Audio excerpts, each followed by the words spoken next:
Hello student, Shastri बाल विद्या मंदिर senior secondary school की ओर से क्लास 10th की ऑनलाइन क्लासेस के अंदर आज अपन स्टार्ट करने जा रहे हैं एक्सरसाइज 15.3 पार्ट 5। इससे पहले हमने 15.1 और 15.2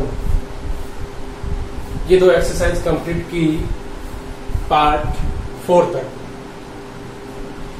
इस एक्सरसाइज के अंदर नया कोई सूत्र नहीं है।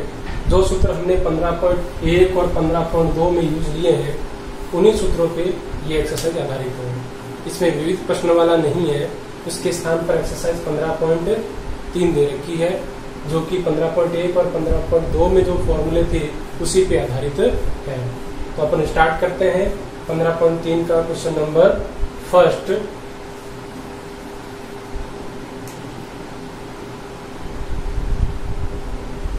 देखते हैं क्वेश्चन नंबर फर्स्ट क्या है।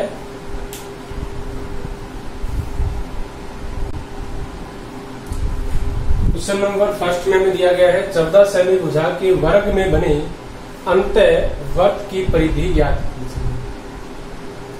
सिंपल क्वेश्चन है। जैसे ही अपन डायग्राम बनाते हैं तो ये क्वेश्चन हमें समझ में आ जाएगा। देखें,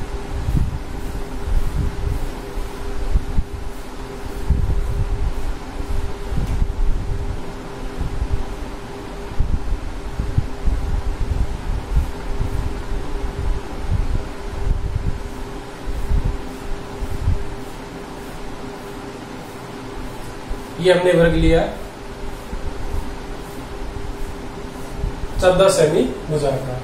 इसके अंतर्गत जो वर्त बनता है उसकी परिधि ज्ञात करनी है। अंतर्गत का मतलब है इसकी अंदर की तरफ से सभी भुजाओं को स्पर्श करता हुआ एक वर्त।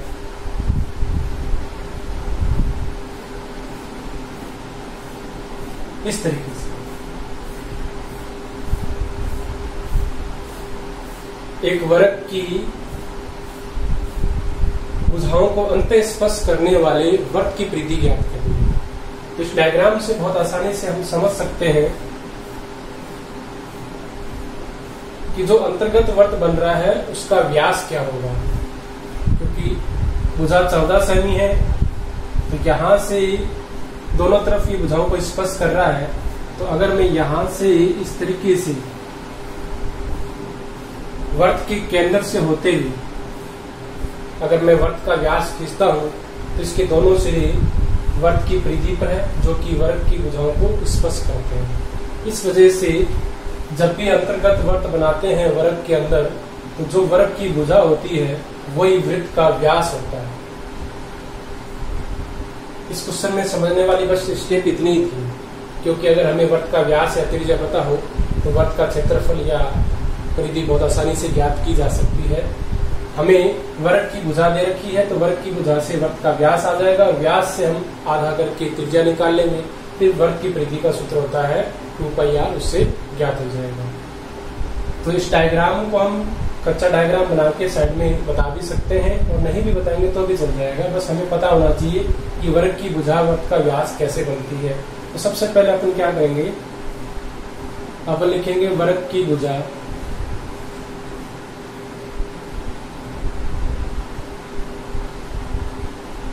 फिर आप लिख सकते हैं चूंकि वृत्त का व्यास जो है वही वर्ग की भुजा है,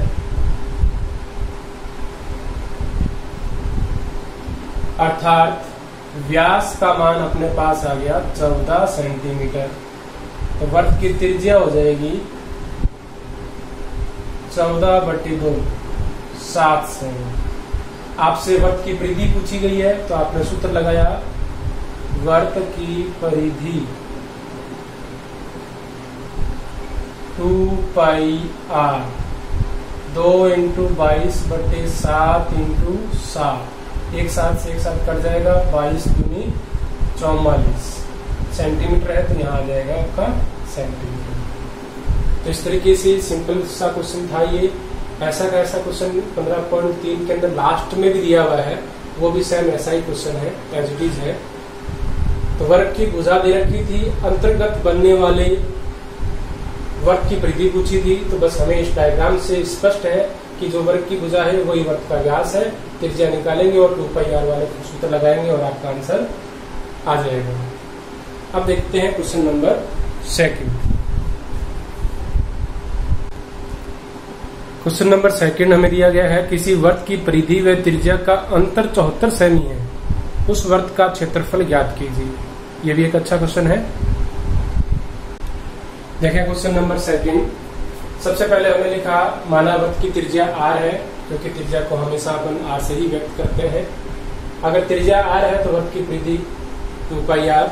अब प्रश्नानुसार परिधि और त्रिज्या का अंतर का मतलब हम समझ गए, योग का मतलब होता है जोड़ना, अंतर का मतलब घटाना।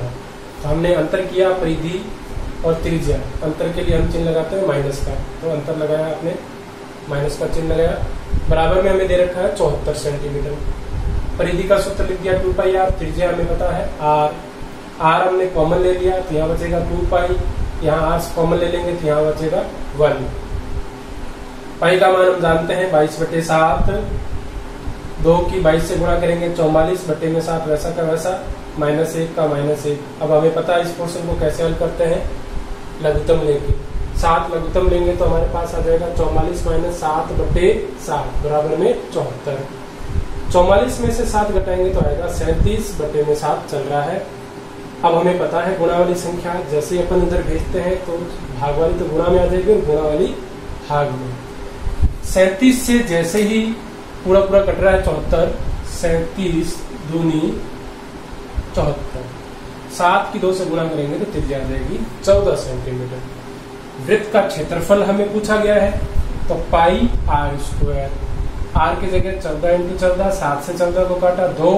अब 22 × 14 × 2 की जैसे ही गुणा करेंगे तो हमारा आंसर आ जाएगा 616 सेमी स्क्वायर। इस तरीके से सेकंड क्वेश्चन भी कंप्लीट हुआ। अब देखते हैं इसका नेक्स्ट क्वेश्चन। क्वेश्चन नंबर 3 के अंदर हमें ये डायग्राम दिया गया है, जिसके अंदर हमें वर्त की त्रिज्या 3 सेमी और कोण AOB 90 डिग्री बता रखा है, और आपसे पूछा गया है कि छायांकित भाग का क्षेत्रफल। ये नाम नहीं बताया गया है कि ये त्रिज्या खंड है या वृत्तखंड है, लेकिन हम जानते हैं जीवाश और चाप के बीच वाला जो एरिया होता है वो वृत्तखंड कहलाता है। तो छायांकित भाग हमें पता है कि एक वृत्तखंड है, तो हमें वृत्तखंड का क्षेत्रफल ज्ञात करना है। तो सबसे पहले हमने लिखा वर्त की त्रिज्या 3 सेमी दे रखी थी, कोण AOB यानी थीटा 90 डिग्री, छायांकित भाग हमें पता है वृत्तखंड है, तो सूत्र लगाया पाई r² θ/360 -1/2 r² sin थीटा। मान रखा 22/7, पाई का मान r², r का मान 3 था, 3 का स्क्वायर या 3 × 3 एक ही बात है, थीटा की जगह 90, -1/2 r² यानी 3 का स्क्वायर sin थीटा, थीटा पे 90 डिग्री दे रखा है, sin 90। अब हम 10 से 10 यहाँ काट लेते हैं तो 9 चौक 36 4 आ जाएंगे। तो हम इसको लिख सकते हैं 22 × 3 का स्क्वायर 9 और 7 × 4। इधर sin 90 का मान 1 रखा, 3 का स्क्वायर 9 हो गया। इसको थोड़ा सा और सरल कर सकते हैं, 2 के पाड़े से इस तरीके से काट सकते हैं 4 और 22 को। 11 की 9 से गुणा 99, 7 दूनी 14, और इधर आप कोई कट नहीं रहा है तो 9/2, 1 की 9 से गुणा, 9 की 1 से गुणा 9 ही आएगा बटे में 2। अब इस पोर्शन को हमें पता है लघुत्तम लेके सोल्व करना पड़ता है। तो जैसे ही अपन 14 और 2 का लघुत्तम लेंगे, 14 का 14 में भाग 1 से गुणा करेंगे 99, 2 का भाग 14 में लगाया 7 की 9 से गुणा 63, घटाया 36, 99 में से 63 घटाएंगे 36 के अंदर 14 का भाग लगा सकते थे, नहीं तो और सरल कर दिया, 2 के पाड़े से काट कर, 2 के पाड़े से काटेंगे तो 18 और नीचे आ जाएंगे 7, 18/7। 18 के अंदर 7 का भाग लगाएंगे, पॉइंटों में आंसर आएगा 2.57। क्षेत्रफल निकाला है तो क्या लगेगा, इकाई सेंटीमीटर स्क्वायर या वर्ग सेमी। ये क्वेश्चन इजी था, बस हमें डायग्राम से भी पता चलना चाहिए कि छायांकित भाग का क्या नाम होगा। इसी के आधार पर हमें पता चलेगा कि हमें सूत्र कौन सा लगाना है। कई बार क्या होता है, हम सूत्र याद कर लेते हैं, लघु वर्गखंड का क्षेत्रफल, त्रिज्या खंड का क्षेत्रफल, और हमें डायग्राम उसका ध्यान में नहीं होता है। तो ऐसे क्वेश्चन जो है, अगर हम केवल सूत्र याद कर लेते हैं और डायग्राम से हम उसको नहीं पहचान पाते हैं तो ये क्वेश्चन हम नहीं कर पाते हैं। इसलिए डायग्राम सहित हमें पता होना चाहिए त्रिज्याखंड कैसा होता है, वृत्तखंड कैसा होता है और चाप की लंबाई वृत्त के अंदर कहां पर किस तरीके से होती है। तो सिंपल क्वेश्चन था, वृत्तखंड का क्षेत्रफल सारे मान दे रखे थे, सूत्र लगाया और हमने इसको सॉल्व कर दिया। देखें आगे नेक्स्ट क्वेश्चन। क्वेश्चन नंबर 4, यदि एक वृत्त का परिमाप एक वर्ग के परिमाप के बराबर है तो उनके क्षेत्रफलों का अनुपात ज्ञात कीजिए। इस क्वेश्चन को सॉल्व करके देखते हैं। सबसे पहले हमने लिखा वृत्त की त्रिज्या r और वर्ग की भुजा x। तो प्रश्नानुसार वृत्त का परिमाप वर्ग के परिमाप के बराबर है। तो वृत्त का परिमाप बराबर का चिन्ह लगाया, वर्ग का परिमाप। वृत्त का परिमाप वर्ग की परिधि ही होती है, तो वर्ग की परिधि वाला सूत्र लगाया 2πr। वर्ग का परिमाप हमें पता है 4 इंटू भुजा। अब भुजा हमने क्या मान रखी है x, तो 4 इंटू एक्स या 4x एक ही बात है, इसके बीच में कोई चिन्ह नहीं है, तो इंटू ही होता है। अब यहां से आप चाहो तो r निकाल लो चाहे x निकाल लो, कोई भी निकाल सकते हैं। हमने यहाँ पर x की वैल्यू निकाली, 4 को बटन भेजा, 2 से 4 को काटेंगे तो नीचे बच जाएगा 2, तो x का मान आ जाएगा πr/2। तो x बराबर πr/2। अब इसको इसी फॉर्म में रख देंगे। अभी यहाँ पर पाई का मान नहीं रखेंगे क्योंकि आगे जब अपन क्षेत्रफलों का अनुपात निकालेंगे तो ये पाई कट जाएगा। अब हमें निकालना था क्षेत्रफलों का अनुपात, अर्थात वृत्त का क्षेत्रफल और वर्ग के क्षेत्रफलों में अनुपात चाहिए। तो ऊपर लिखा वृत्त का क्षेत्रफल, नीचे लिखा वर्ग का क्षेत्रफल। वृत्त का क्षेत्रफल का सूत्र हम जानते हैं πr², वर्ग का क्षेत्रफल x²। πr² को वैसा का वैसा लिखा, x का मान जो अभी अभी हमने निकाला था वो यहाँ रख दिया πr/2। x के ऊपर स्क्वायर है तो पूरा ब्रैकेट लगाकर स्क्वायर। अब ये स्क्वायर जैसे ही अंदर भेजेंगे तो π² r² और 2 है तो 2 का स्क्वायर 4। अब हमें पता है नीचे कोई संख्या बटे में होती है, तो जब ऊपर लेते हैं तो ये वाली संख्या ऊपर गुणा में आ जाती है। तो इस क्वेश्चन को आगे कैसे सॉल्व करते हैं वो देखें।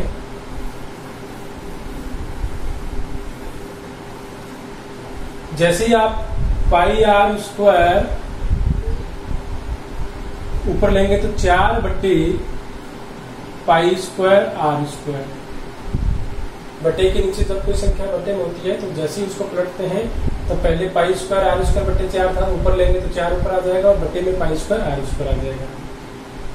अब अपन को पता चल रहा है कि इसमें r² तो कट ही रहा है पूरा ही, पाई और इधर π² है, एक पाई कट जाएगा तो रिजल्ट बचेगा 4 बटे पाई। अब अपन यहाँ रख देते हैं क्योंकि ये सरलतम रूप में आ चुका है, इससे आगे कट भी नहीं रहा है तो अब अपन को रखना ही पड़ेगा।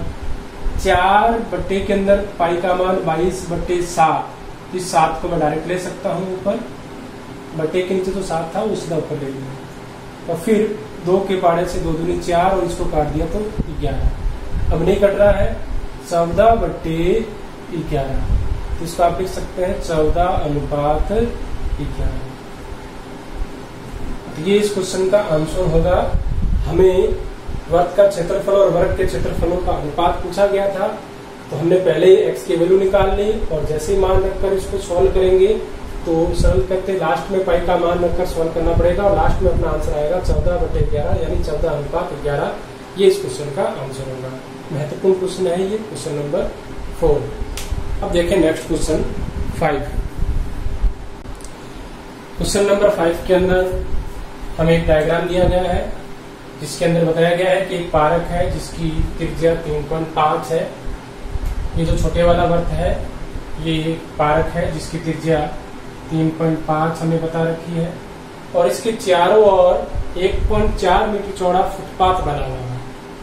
इस टाइप का क्वेश्चन हम 15.1 में कर चुके हैं, सेम उसी प्रकार का है। तो 3.5 अंदर जो छोटे वाला वृत्त है यानी जो पारक है उसकी त्रिज्या है और फुटपाथ जो बना हुआ है उसकी चौड़ाई आपको दे रखी है 1.4 मीटर। तो 3.5 और 1.4 को जोड़ेंगे तो बाहर वाला जो बड़े वाला वृत्त है उसकी त्रिज्या फुटपाथ सहित पारक की त्रिज्या अर्थात R1 आ जाएगा 3.5 प्लस 1.4 को जोड़ने पर 4.9 मीटर। अब हमें अंदर वाले वृत्त की भी त्रिज्या पता है और बाहर वाले वृत्त की भी त्रिज्या पता है, तो बड़े वाले वृत्त के क्षेत्रफल में से छोटे वाले वृत्त को घटाएंगे तो फुटपाथ का क्षेत्रफल आ जाएगा। डायरेक्ट सूत्र भी है, दो सकेंद्रीय वृत्तों का परिबद्ध भाग का क्षेत्रफल यानी फुटपाथ या मार्ग का क्षेत्रफल डायरेक्ट पाई कॉमन ले लेते हैं, पाई R1 square minus R2 square. R1 की जगह मान रख दिया 4.9 का स्क्वायर, R2 की जगह मान रख दिया 3.5 का स्क्वायर। अब हम स्क्वायर करके भी घटा सकते थे, लेकिन उसकी अपेक्षा पॉइंटों में है तो हम a plus b a minus b वाला जो फॉर्मूला है उससे करेंगे तो ज्यादा इजी रहेगा। तो a प्लस बी यानी 4.9 प्लस 3.5, 4.9 माइनस 3.5, 4.9 3.5 को जोड़ा 8.4, 4.9 में से 3.5 घटा 1.4, पॉइंट हटाया तो नीचे 10, 10 7 की पाड़े से 14 को काटा 2 बार, 22, 84 और 2 की गुणा करेंगे तो 3696। नीचे चल रहा है 10 इंटू 10, 10 की 10 से गुणा करेंगे तो कितने हो जाएंगे 100। अब हमें पता है 100 का भाग इजी होता है, दो संख्या बाद दाईं तरफ से पॉइंट लगा लेंगे तो आपका आंसर आ जाएगा 36.96। याद किया है क्षेत्रफल, इसलिए माप थी मीटर में तो हम लगाएंगे मीटर स्क्वायर। तो इस टाइप का एज इट इज क्वेश्चन हम पहले भी कर चुके हैं, तो बहुत आसानी से क्वेश्चन आपको समझ में आ जाएगा। अब देखते हैं question number next. Question number 6 है, त्रिज्या 8 सेमी वाले एक वृत्त के अंतर्गत खींचे जा सकने वाले वर्ग का क्षेत्रफल ज्ञात कीजिए। सबसे पहले हमने इसका एक डायग्राम बनाया, क्योंकि बिना डायग्राम से क्वेश्चन समझ में नहीं आएगा। एक वर्ग के अंतर्गत एक वर्ग बनाया गया और वर्ग के अंदर हमने दो विकर्ण खींचे AC और BD। अब हमें इसकी विशेषता पता होनी चाहिए कि जो वर्ग के विकर्ण होते हैं वो हमेशा समकोण पर संधिविभाजित करते हैं। अर्थात जब अपन किसी आयत या वर्ग के अंदर विकर्ण खींचते हैं तो हमेशा वर्ग के सेंटर से होकर गुजरते हैं। तो यहां से हमें वर्ग की त्रिज्या दे रखी है, तो O से लेकर A तक और O से B तक जो कि वर्ग की त्रिज्या है अर्थात 8 सेमी प्राप्त हो जाएगा। और ये कोण 90 डिग्री है। तो हम क्या करेंगे, इस त्रिभुज से पाइथागोरस प्रमेय लगाकर AB ज्ञात कर लेंगे जो कि वर्ग की भुजा है, और फिर वर्ग का क्षेत्रफल वाला सूत्र लगाएंगे तो वर्ग का क्षेत्रफल ज्ञात हो जाएगा। तो हमने क्या लिखा, वर्ग की त्रिज्या R, जो कि डायग्राम के अंदर OA और OB, वैसे OC और OD भी है, लेकिन हमें OA और OB की आवश्यकता थी इसलिए हमने उसी को लिखा। R जो है वो OA OB के बराबर है, जो कि हमें दे रखा है प्रश्न में 8 सेंटीमीटर। अब हम लिखेंगे वर्ग के विकर्ण समकोण पर संधिविभाजित करते हैं, इसलिए कोण AOB 90 डिग्री, वैसे चारों भी 90 डिग्री है, लेकिन हम इस त्रिभुज का यूज कर रहे हैं इसलिए हमने एक ही कोण दर्शाया यहाँ पर, AOB बराबर 90 डिग्री। अब समकोण त्रिभुज AOB में पाइथागोरस प्रमेय लगा रहे हैं, कर्ण स्क्वायर बराबर आधार स्क्वायर प्लस लंब स्क्वायर। 90 डिग्री के सामने कर्ण होता है तो कर्ण है हमारे पास AB, तो AB स्क्वायर बराबर OA का स्क्वायर प्लस OB का स्क्वायर। OA 8 सेमी, OB भी 8 सेमी, क्योंकि OA और OB किसके बराबर है, R के बराबर है, इसलिए 8 का स्क्वायर 64 प्लस 64 जोड़ेंगे 128, स्क्वायर हटेगा तो AB बराबर √128, और AB क्या है, वर्ग की भुजा, अतः वर्ग की भुजा AB बराबर √128 सेंटीमीटर। हमें ज्ञात करना है वर्ग का क्षेत्रफल, सूत्र लगाया भुजा स्क्वायर, मान रख दिया √128 स्क्वायर, और फिर अंदर की तरफ रूट है तो रूट से स्क्वायर हट जाएगा तो आंसर आ जाएगा 128 सेंटीमीटर स्क्वायर। इस तरीके से हमारा क्वेश्चन नंबर 6 कंप्लीट होता है।